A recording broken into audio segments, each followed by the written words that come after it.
Boa noite, queridos amigos. Então, hoje vamos falar sobre as possíveis causas de dores de cabeça, tonturas, perda de visão e mudanças na posição da cabeça quando esta se inclina para a frente. Existe um músculo chamado esternocleidomastoideu. Aqui está. Aqui você vê. Está localizado. Aqui tem um talo semelhante a um mamilo no traje mais alto. E o ponto de fixação inferior é a clavícula e essa parte do peito. Há muito pouca informação sobre ele em termos de exercícios para que possamos treiná-lo, porque é importante que esteja em boa forma o que ele afeta. Hoje vamos descobrir juntos.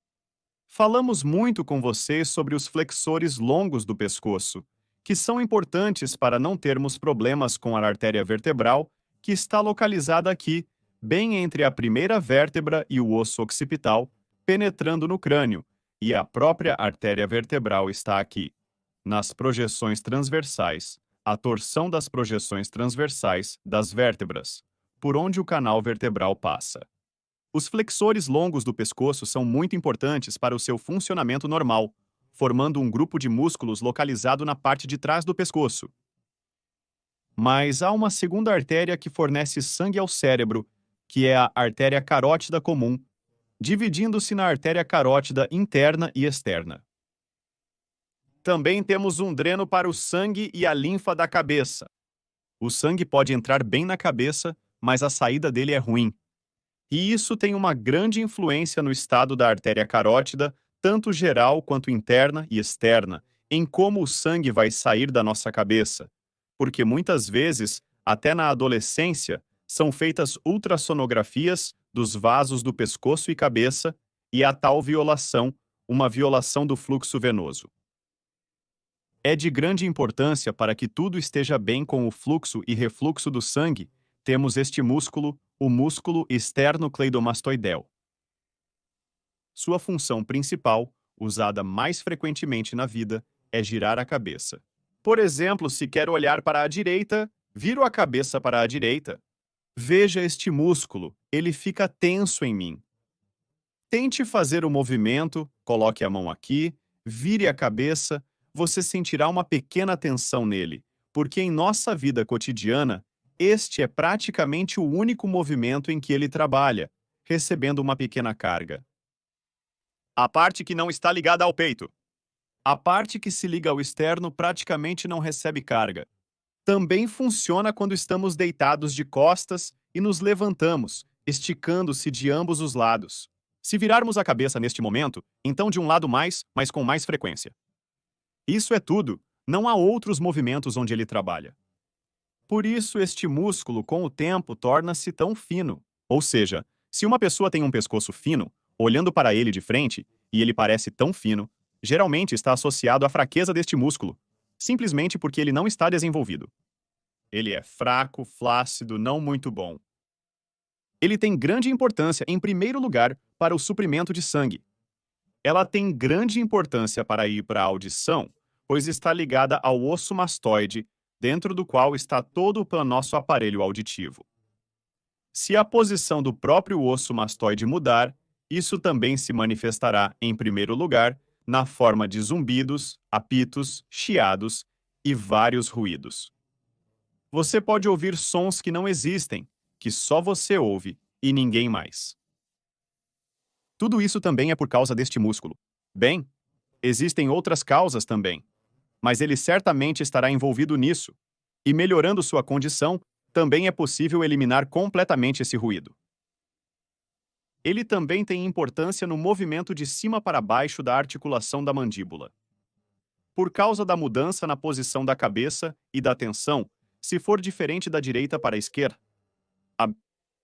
esquerda, de um lado ele enfraquecerá, enquanto do outro continuará a trabalhar, alterando a posição da cabeça. Ou seja, a cabeça pode se inclinar para um lado ou para o outro. Será desconfortável manter a cabeça no centro, sendo mais confortável incliná-la ligeiramente para um lado. A mordida também muda, devido à mudança na posição da cabeça. A mandíbula continua a se mover ao longo do mesmo eixo, como se movia antes, e nesta nova posição da cabeça, ela não começará a se mover de maneira diferente, mas continuará a se mover como antes, tornando desconfortável mastigar de um lado ou do outro. De um lado, haverá tensão, com os músculos sendo excessivamente tensos, e do outro lado, a articulação estará ligeiramente solta, havendo mais movimento. Os dentes superiores e inferiores também se moverão de maneira diferente. Também afeta a formação de escoliose cervical. Aqui se forma um ângulo assim. Se um espasmo do músculo que levanta da escápula se juntar a isso, mudará ainda mais a posição da cabeça. Aqui ele forma uma rotação do músculo que levanta a escápula. Bem, em suma, você entendeu que ele tem grande importância. Agora, provavelmente, você tem um estímulo para se exercitar nele. Agora vamos treiná-lo juntos! Para começar, seria bom saber se há alguma diferença entre o seu músculo direito e esquerdo. Para isso, você pode se fotografar no seu telefone ou pode se aproximar de um espelho. Mas, no espelho, muitas vezes uma pessoa não consegue avaliar corretamente a posição do seu corpo, porque se um olho está mais alto e o outro mais baixo, então essa avaliação da posição correta do corpo é distorcida. Acontece muito frequentemente que um ombro está mais alto que o outro em uma pessoa. Por exemplo, o ombro esquerdo está mais alto, o direito está mais baixo, mas ela acha que é o contrário. Você o posiciona no espelho, ele se ajusta e diz: "Ah, não está mal, eu sempre tive o oposto." Mas na verdade você sempre teve o mesmo a vida toda. Seus olhos são tortos, por isso você não percebe sua própria tortuosidade. E parece que você é perfeito, mas na verdade não é. Então, o primeiro teste que faremos é tirar uma foto de si mesmo ou ir até um espelho, se tiver um. Veja se os olhos estão no mesmo nível, se as orelhas estão no mesmo nível. Ou tire uma foto, depois trace uma linha ao longo da parte inferior do olho e da orelha, veja se há diferença ou não. Normalmente, uma pequena assimetria está presente, mas o ideal é se esforçar para minimizá-la quase ao ponto de inexistência. O segundo teste é fazer uma rotação. Levante-se, olhe para frente e vire a cabeça para um lado. Não é necessário fazer a rotação máxima. Faça apenas até onde você pode girar livremente, pois ela girará livremente até onde puder. Se você tentar girar mais, apenas o seu ombro girará, ou algo mais, mas não o pescoço. Faça para um lado e depois para o outro. Preste atenção se há alguma diferença na rotação. Por exemplo, pode ser mais fácil girar para este lado e mais difícil para o outro lado. Isso pode estar relacionado tanto com a fraqueza quanto com a atrofia muscular ao mesmo tempo.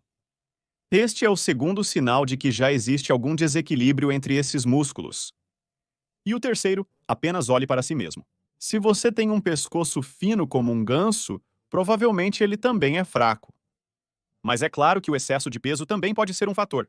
Essa gordura teimosa pode cobrir os músculos finos. Nem sempre parece que o pescoço é grosso, mas na realidade os músculos ali são finos, e tudo o mais é algo diferente. Então, é isso, estamos terminando. Bem, em resumo, entendemos que é muito importante e que precisamos fazer algo. Vamos fazer, vamos treinar. A propósito, se a cabeça doer, este exercício também ajudará a aliviar a dor de cabeça.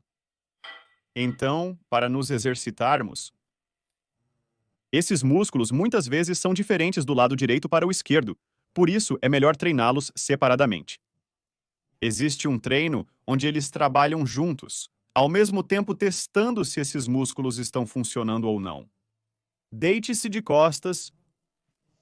Você inclina a cabeça, mas tente mantê-la na posição em que está. Ela não deve ficar pendurada assim. Você deve tentar segurá-la. Com o músculo fraco, você notará que a cabeça começará a se tremer, indicando que está começando a falhar em suportar a carga. Ou seja, quando o músculo é fraco, ele não consegue suportar o peso da cabeça e começa a tremer. Normalmente, se você puder aguentar cerca de 20 segundos, e 30 seria ainda melhor, isso é considerado um bom indicador. Esse teste serve para avaliar a condição do músculo, não necessariamente como um exercício, mas para ver se ele está em boas condições. Se começar a tremer e não conseguir segurar o peso da cabeça, isso indica definitivamente uma fraqueza no músculo, que deve ser capaz de suportar o peso da cabeça sem problemas. Essa é a função principal desse músculo, e ele não é usado para mais nada significativo. Agora, vamos começar o treinamento propriamente dito. Então, isso serve mais como um teste. Anote nos comentários quantos segundos você conseguiu manter a cabeça nessa posição. Determinaremos o vencedor em termos de segundos para ver até que ponto você está fisicamente desenvolvido.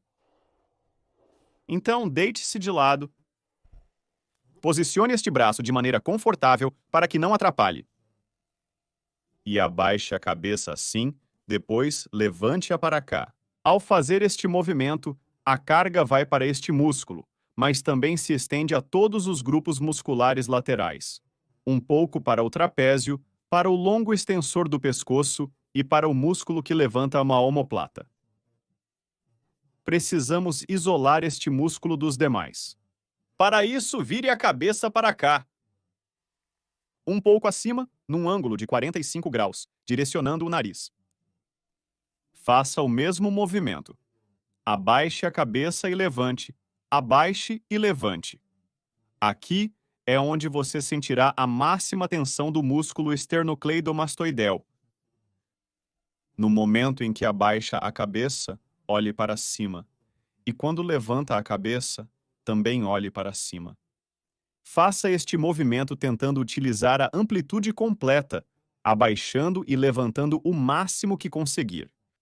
Você sentirá cansaço exatamente neste músculo, que nunca trabalhou na sua vida, finalmente percebendo sua existência.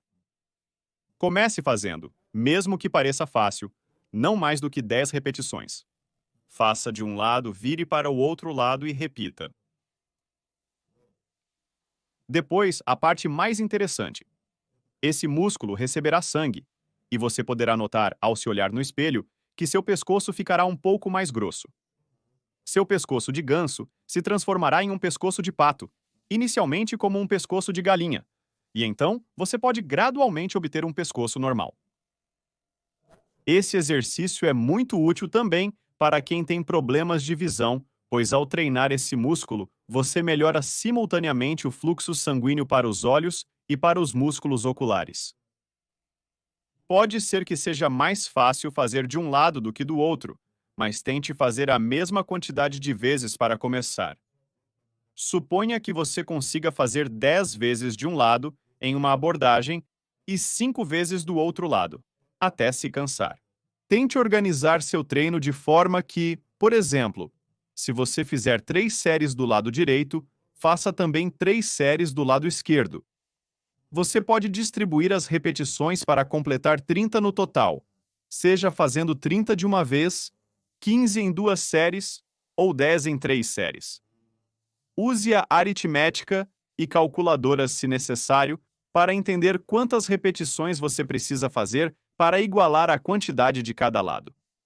Esse processo não é apenas um treino físico, mas também exige que você acione o pensamento. Bem, amigos, este é o exercício. Se alguém tem dor de cabeça, tente fazer isso uma vez.